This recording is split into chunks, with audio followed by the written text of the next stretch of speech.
Everyone. Commerce अध्ययन में आज हम देखेंगे अकाउंटिंग रेशियो, जिसे हम रेशियो एनालिसिस भी बोलते हैं। आज के इस वीडियो में इसकी मीनिंग जानेंगे, हम किस फॉर्म में हम रेशियो को फाइंड आउट कर सकते हैं और इसके क्या अपने इंपॉर्टेंस है, ये जानने वाले हैं इस वीडियो में। और अगर मैं आपको अच्छे से समझा पाऊँ तो कमेंट सेक्शन में कमेंट करके ज़रूर बताएं। वीडियो अच्छे लगते हैं तो लाइक करें, फ्रेंड्स के साथ शेयर करें। चैनल पर नए विजिटर हों तो प्लीज़ चैनल को सब्सक्राइब ज़रूर कर लें एंड बेल आइकन को प्रेस कर लें ताकि आपको आने वाली वीडियोज़ की नोटिफिकेशन से मिलती रहे। तो चलिए स्टार्ट करते हैं इस वीडियो को और देखते हैं मीनिंग ऑफ रेशियो। हिंदी में रेशियो को अनुपात कहा जाता है। ठीक है, थोड़ा सा यहाँ पे समझ लेते हैं होता क्या है रेशियो। यहाँ पर जो भी आप रेशियो निकालते हैं वो तो एक होता क्या है कि जब भी आप कोई भी चीज़ बनाते हैं, ठीक है, कोई डेटा अवेलेबल है आपके पास। एग्जाम्पल ले लेते हैं, सपोज़ आपको चावल बनाना है, सभी को आता होगा चावल बनाना, नॉर्मल है। ठीक है, होता है कि अगर आपने 1 कप चावल लिया है तो उसको पकाने के लिए 2 कप पानी की आवश्यकता होगी। ठीक है, तो उन दोनों के बीच का रेशियो क्या है? 1:2। 1 कप आपने चावल लिया, 2 कप आपने पानी लिया।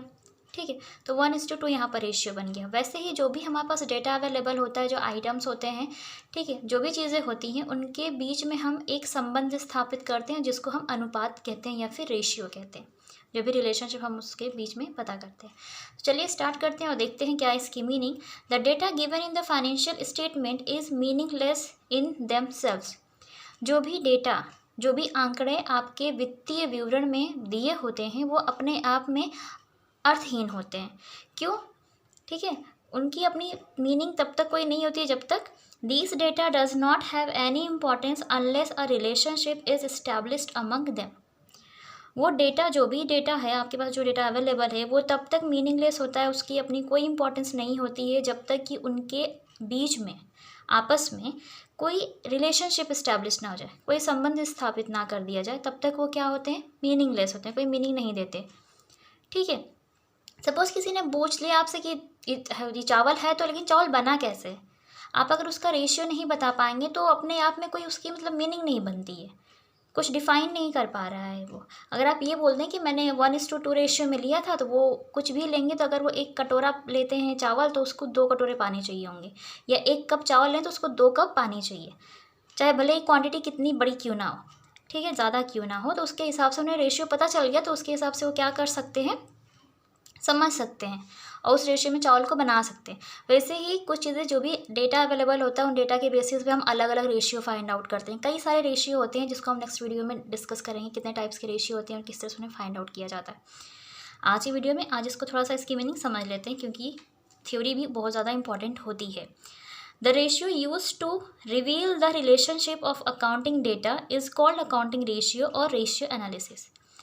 आप जिस रेशियो का इस्तेमाल करते हैं, यूज़ करते हैं अकाउंटिंग डेटा के बीच में संबंध स्थापित करने के लिए, उन्हें हम अकाउंटिंग रेशियो या फिर रेशियो एनालिसिस कहते हैं।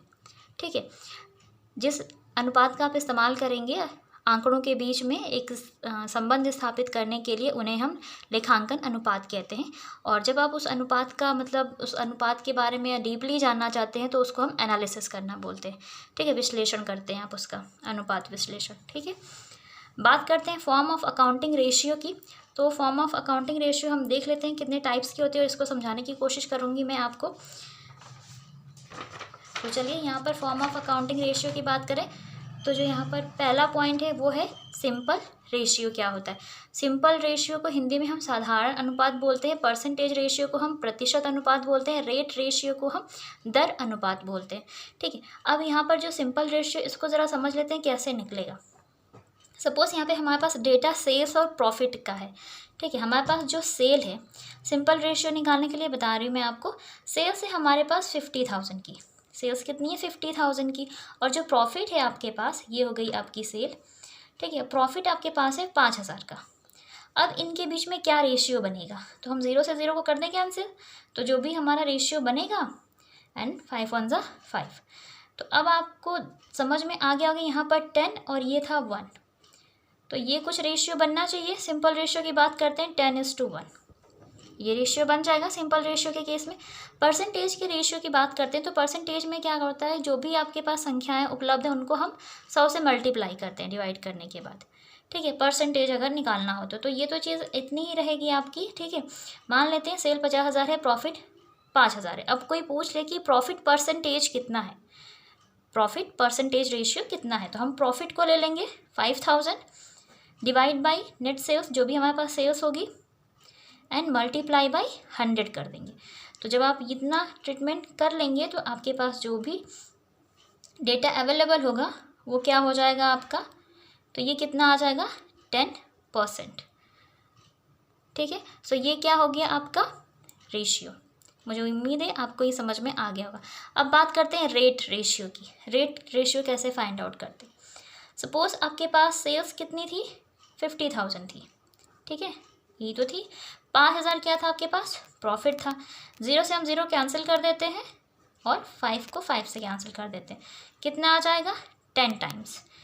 मीन्स अगर हमें सेल्स अमाउंट फाइंड आउट करना है तो हमें 5,000 10 टाइम्स लेना होगा। मीन्स 5,000 को हम मल्टीप्लाई बाई 10 कर देंगे तो हमारा आ जाएगा 50,000 सेल अमाउंट। सो इस तरह से हम परसेंटेज को फाइंड आउट करते हैं। Simple ratio, percentage ratio and ये हो गया आपका रेट रेशियो। मुझे यकीन है ये तीनों पॉइंट अच्छे से समझ में आ गए होंगे और इन्हीं तीनों फॉर्म में हम रेशियोज़ को फाइंड आउट करते हैं। अब थोड़ा सा आगे हम जान लेते हैं importance of accounting ratio. So first point यहाँ पर है helpful in forecasting and planning. Forecasting का मतलब होता है किसी भी प्रोडक्ट की कॉस्ट को पहले से अनुमान लगाना उसका, मीन्स पहले से थोड़ी बहुत मतलब अंदाज़ा लगा लिया जाए कि इतनी कॉस्ट आएगी और इसके उसी के हिसाब से प्लानिंग की जाती है। ठीक है, कितनी कॉस्ट आएगी, तो बहुत ज़्यादा हेल्प करता है अकाउंटिंग रेशियो कि कितना हमें कॉस्ट चाहिए होगी। ठीक है, हेल्पफुल इन डिसीजन मेकिंग। जो भी आपका बिजनेस है उसके जो भी मैनेजमेंट डिपार्टमेंट है उनको हेल्प हो जाती है डिसीज़न लेने में फ्यूचर में कि किस तरह से निर्णय लेना है उन्हें जो उनके बिजनेस को और अच्छे से प्रॉफिट गेन कराए। तो ये बहुत ज़्यादा हेल्प होती है इससे अकाउंटिंग रेशियो के माध्यम से।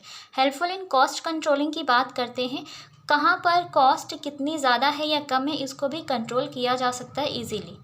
हेल्पफुल इन कोऑर्डिनेशन की बात करते हैं कि जो भी बिज़नेस में आपके डिपार्टमेंट से लोग हैं काम कर रहे हैं वहाँ पर उनमें आपस में कोऑर्डिनेशन बनाया जा सकता है। जो भी कॉस्ट है उनमें कोऑर्डिनेशन बनाया जा सकता है, किस डिपार्टमेंट में कितनी कॉस्ट आने वाली है, किस चीज़ पर कितनी ज़्यादा कॉस्ट होगी, ये सारी चीज़ें आप अकाउंटिंग रेशियो के माध्यम से जान सकते हैं। और ये भी जान सकते हैं कि आपका प्रॉफिट ज़्यादा है या कम है, फिर आप अपने एम्प्लॉयज़ के साथ कोऑर्डिनेशन अच्छे से बना करके अपने प्रॉफिट को बढ़ा सकते हैं। ठीक है, हेल्पफुल इन मेकिंग कंपैरिजन। अब अकाउंटिंग रेशियो जैसे कि प्रॉफिट रेशियो आप निकालते हैं, तो प्रॉफिट रेशियो जब आप निकालते हैं जितना ज़्यादा प्रॉफिट रेशियो होता है उतनी ज़्यादा अच्छा होता है बिजनेस के लिए। ठीक है, सपोज आप उसको कंपेयर कर सकते हैं। आप क्या कर सकते हैं, अपने करंट ईयर के प्रॉफिट रेशियो को अपने प्रीवियस ईयर के प्रॉफिट रेशियो से कंपेयर करके जान सकते हैं कि प्रॉफिट रेशियो हमारा कम हुआ है या ज़्यादा हुआ है। और अगर जैसा भी होगा कम होगा तो आप उसको बढ़ाने की पूरी कोशिश कर सकते हैं। Knowledge of weaknesses of business. अब यहाँ पर जो बिज़नेस होता है उसके बारे में जो भी नॉलेज होती है ना उस बहुत ज़्यादा मतलब कमज़ोर होती है, तो उसको स्ट्रॉन्ग किया जा सकता है। अकाउंटिंग रेशियो को शॉर्ट में देखकर आप पता लगा सकते हैं कि क्या चीज़ें ज़्यादा हैं क्या चीज़ें कम है, उसकी जानकारी ले सकते हैं और उसके हिसाब से अपने यहाँ कॉस्ट को अपने मटेरियल को कंट्रोल कर सकते हैं और अपने जो भी एम्प्लॉयज़ हैं उनसे सफिशिएंट काम ले सकते हैं। Helpful in efficiency valuation. जो भी स्टॉक होता है जैसे स्टॉक टर्नओवर रेशियो निकालते हैं आप, ठीक है, स्टॉक वैल्यूएशन रेशियो निकालते हैं आप, तो होता क्या है कि आप कितने ज़्यादा इफ़ेक्टिव तरीके से आप निकालते हैं, तो ये काफ़ी ज़्यादा हेल्प करता है, कुशलता प्रोवाइड करता है, कुशल मेथड होता है कि हम जान सकते हैं रेशियो के माध्यम से कि वैल्यूएशन किस तरह से हुआ है, हेल्प करता है। बात करते हैं नॉलेजमेंट अबाउट मिसिंग अमाउंट्स। कुछ अमाउंट्स ऐसे होते हैं जो मतलब अज्ञात होते हैं, जो आपको पता नहीं होता है, तो उन मिसिंग अमाउंट्स को आप जान सकते हैं किसके थ्रू, अकाउंटिंग रेशियो के माध्यम से। Helpful in knowing about payment capacity of the organisations. So जो भी ऑर्गेनाइजेशंस होती हैं उनकी अपनी कैपेसिटी क्या है पेमेंट की, जो भी पेमेंट किया जा रहा है उसके बारे में जान सकते हैं, उसके बारे में जानने में मदद मिलती है किससे, अकाउंटिंग रेशियो के माध्यम से, क्योंकि पेमेंट भी बहुत सारा होता है तो उसमें भी उनका रेशियो निकाला किस तरीके से पेमेंट हो रहा है। लास्ट है यहाँ पर to provide useful knowledge to users. अब जो भी यूज़र्स हैं, जो भी आपकी डेटा जो आपके पास अवेलेबल है उनका इस्तेमाल करना चाहते हैं, तो उनको बहुत ज़्यादा हेल्प हो जाती है, वो उन्हें इस बात की जानकारी अच्छे से मिल जाती है कि आपकी फाइनेंशियल पोजीशन कैसी है। तो ये अकाउंटिंग रेशियो बहुत ज़्यादा मदद करता है और अकाउंटिंग रेशियो के माध्यम से उन्हें ये सुविधा आसानी से उपलब्ध हो जाती है ताकि वो जो भी आपका डेटा है उसका इस्तेमाल कर सके और अकाउंटिंग रेशियो कहीं ना कहीं जैसे प्रॉफिट शेयरिंग रेशियो होता है तो वो बताता है कि आपकी बिजनेस की कंडीशन अच्छी है या बुरी है, ठीक है। एंड जो आपकी एसेट्स होती हैं उसके बीच में क्या लायबिलिटीज़ के बीच में आप रेशियोज फाइंड आउट करते हैं। बहुत सारे रेशियो होते हैं तो उनको हम डिस्कस करेंगे अपने नेक्स्ट वीडियो में। आज के वीडियो में बस इतना है, क्योंकि मुझे इसकी थ्योरी बताना आपको इंपॉर्टेंट था, क्योंकि जब आपको पता होगा कि रेशियो क्या होता है और किन फॉर्म में हम फाइंड आउट कर सकते हैं तभी थोड़ा सा ईजी हो जाएगा, क्योंकि थ्योरी बहुत इंपॉर्टेंट होती है, आपको हेल्प हो जाएगी जब आप क्वेश्चंस को सॉल्व करेंगे तब। मुझे यकीन है सारे पॉइंट्स अच्छे से आपको समझ में आ गए होंगे, और अगर मैं आपको अच्छे से समझा पाई हूँ तो कमेंट सेक्शन में कमेंट करके ज़रूर बताएं।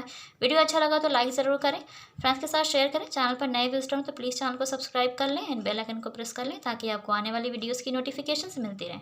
And thank you so much for watching this video.